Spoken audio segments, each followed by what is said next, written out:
Hey everybody, Andrew here, and I just want to take a quick moment to quickly say thank you for being such great listeners and for all your support and everything we have seen, throughout the months, years, and all that time.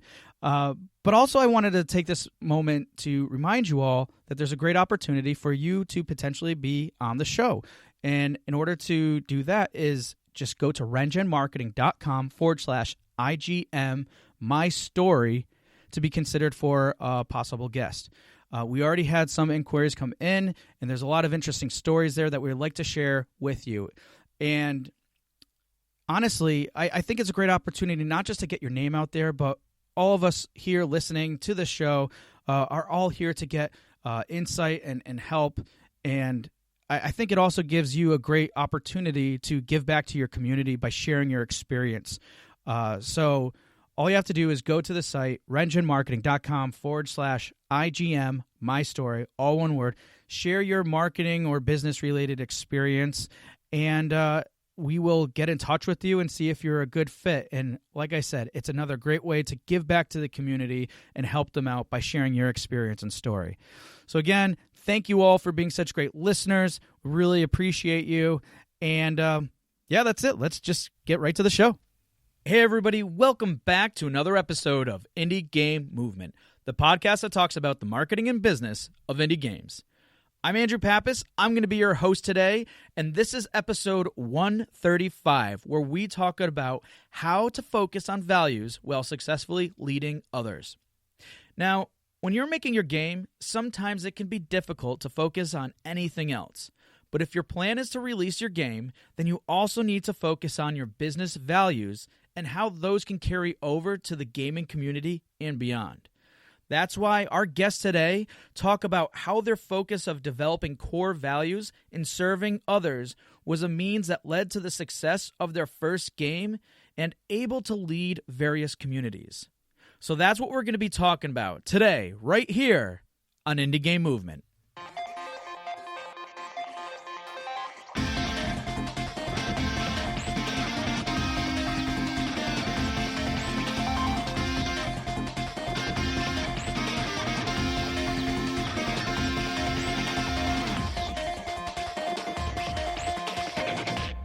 Hey everybody, and we're back, and I have Khalil and Ahmed from Decoy Games. Guys, how's it going? Thanks so much for being on the show.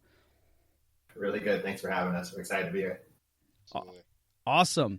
All right, so Decoy Games, they have a new game coming out, Swim Sanity. It's been award-winning and everything else, but there's just a lot that they have going on, but I'm going to just, give it to them. And guys, introduce yourself, please. Tell us, what you do for Decoy Games.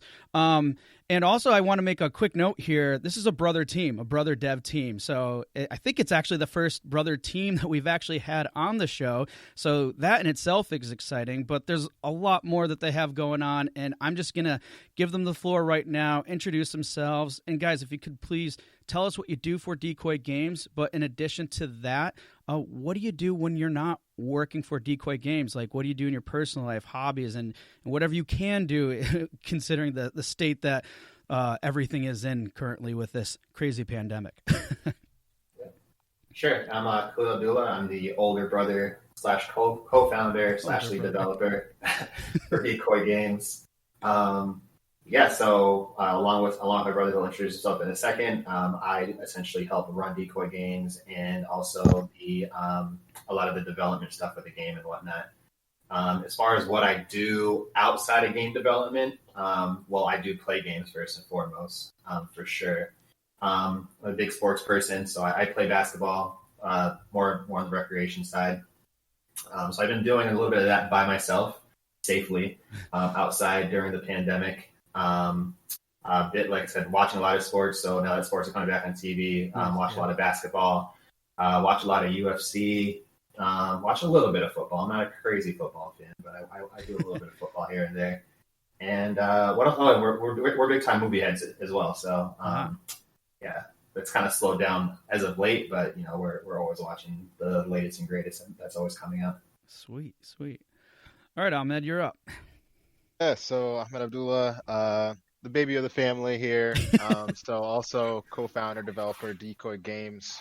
As Cole said, I mean, we pretty much split up all the business side of the business of Decoy Games as far as running it, marketing, um, any of all the interactions that go there, and then also on the development side. Um, I focus a lot on the UX and the kind of visual experiences, along with the networking and a lot of the core loop of the development. As far as outside of Decoy Games, try to keep myself, busy, keep myself in shape, play some games when I can. My backlog is getting very big, so I am excited for kind of this holidays to come up so I can catch up on all those games. Hopefully, try to grab one of those new next gen systems, and really get through there. As Close said, we're based out of Boston, so we're always a sports town. So Yep.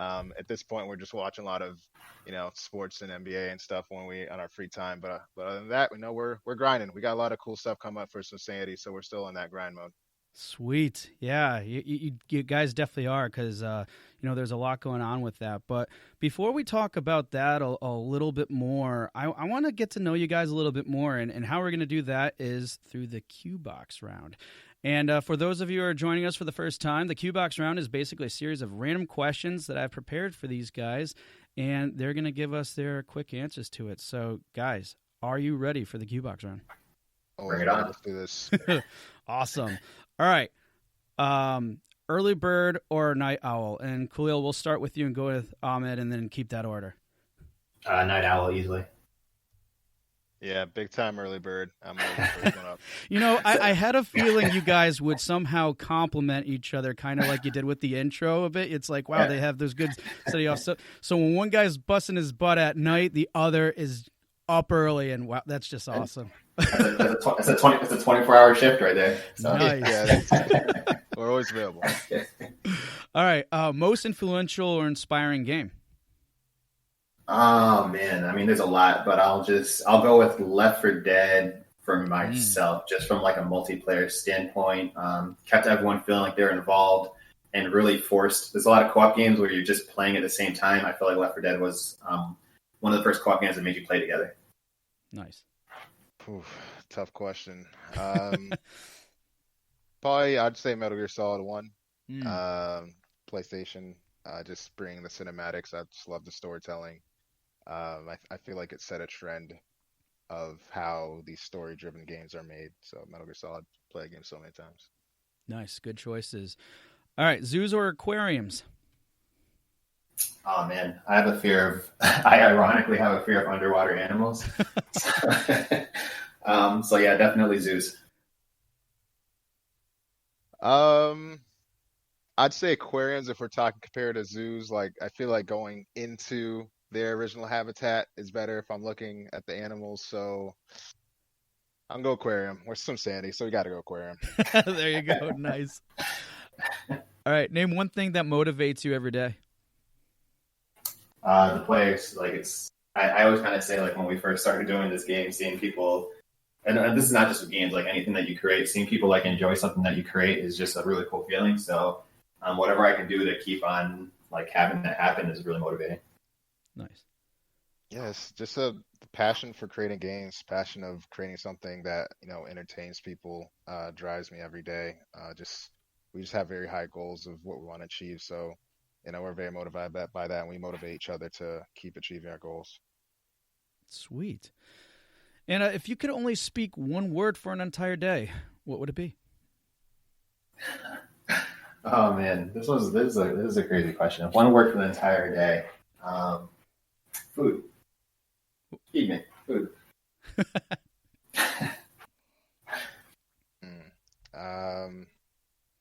Happiness. Wow, that's a good one. Now I want to take mine back because we got another deeper meeting. I'm just mine's all shallow and everything. Oh so. man, the little brother showed you up. you can see who's the wise one in the family. Food. That was like the most Peter Griffin response. That was definitely some Family Guy garbage. That's awesome. All right, and the staple we are here in this round 2 is, what game are you guys playing now? So I just bought NBA 2K21. I have every single NBA 2K since 2K1. So when people are always like, "Hey, who keeps on buying these games over and over, even though they keep making the same game?" I'm that guy. So I'm out here keeping that franchise going on. I've also been playing a lot of Mega Man, the last one that was released on the Switch. It's just I just really like the way they designed the game. So it's like half playing, half studying how they approach their single player. And then outside of that, just some lesser games I'm kind of bouncing around with. Yeah, I've been playing. I went back to start playing the Zelda Link's Awakening game on the Switch. I'm not even a big Zelda guy. I just pick up different games, but I've been playing the Switch a bit because it's all I really have time for at the moment. But I am patiently waiting for some Cyberpunk to come out. Oh yeah. We'll be taking a nice break from Decoy Games. So if you don't hear from me, you know what I'll be doing. Awesome. All right. Well, you got to know not just what they're playing, but a little bit more about the Decoy Games team here. And now that we have some further insight to them, we're going to even get more specifically with our topic today, which is how to focus on values while successfully leading others. And I want to give some quick context to you guys listening. First, when we're talking about values here, we're specifically talking about business values and community values. And while we have this discussion, you're going to see how they really play into each other, and also why what these guys are doing, what Khalil and Ahmed are doing, is really being successful leaders in this. So, but just to kick it off, what I want to lead in with here is, with Swim Sanity. It's your first title, and it's also one that you're self-publishing. And I'm just curious to know, what was the main reason for going that route? So, we explored, when we first got started, we explored a lot of different options because we're self-taught developers, which means we got into this without knowing really anything or even how to get a game to console. So, and we got started back when the 360 was kind of a big deal. With Xbox Live Arcade and stuff. So we were just trying to find ways to get our game on the console. So that was kind of when indie games were first getting started. And during that period, there were a lot of games that, developers that signed on with other publishers and whatnot. So kind of along our journey, we actually did talk to other publishers and got some insight into, what they would provide versus what we would have to do. And, some of those things either fell through or didn't spark our interest. And I think during that process, we started to learn ourselves what publishing actually even really meant. So as we're kind of starting to understand the industry, we're starting to understand not only the development side, but the publishing side. And we started to kind of find out hey, if we put as much effort into, how to publish a game as we do with developing a game, it's not, it all always takes work, but it's not an impossible task. And it got to a certain point where we felt we knew enough about publishing that we didn't need to go and have someone else do that service for us.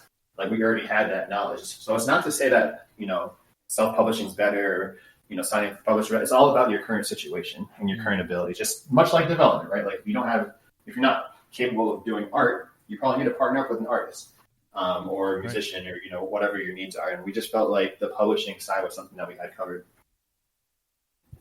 Awesome. Yeah, it's a great opportunity to learn industry.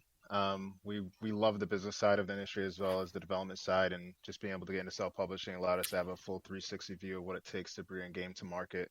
So we really felt it was, as we kept continuing our journey, we felt it was important for us to get that knowledge. So if going forward, if we decide to go with the publisher or something with, our next title, we now have an understanding what the value is that they should be bringing back to us and all the things it takes. So it just felt it put us in a better position to really break into the industry, and we're really excited. It was definitely challenging, but it was definitely a very rewarding path.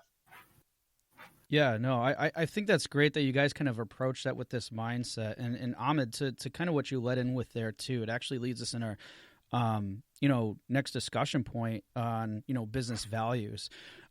Because, from what you were saying, and from what I know about you guys, early on, you decided that you wanted to kind of run things from a business, or you wanted to run a business, obviously making games, but opposed to just approaching the idea of just making games.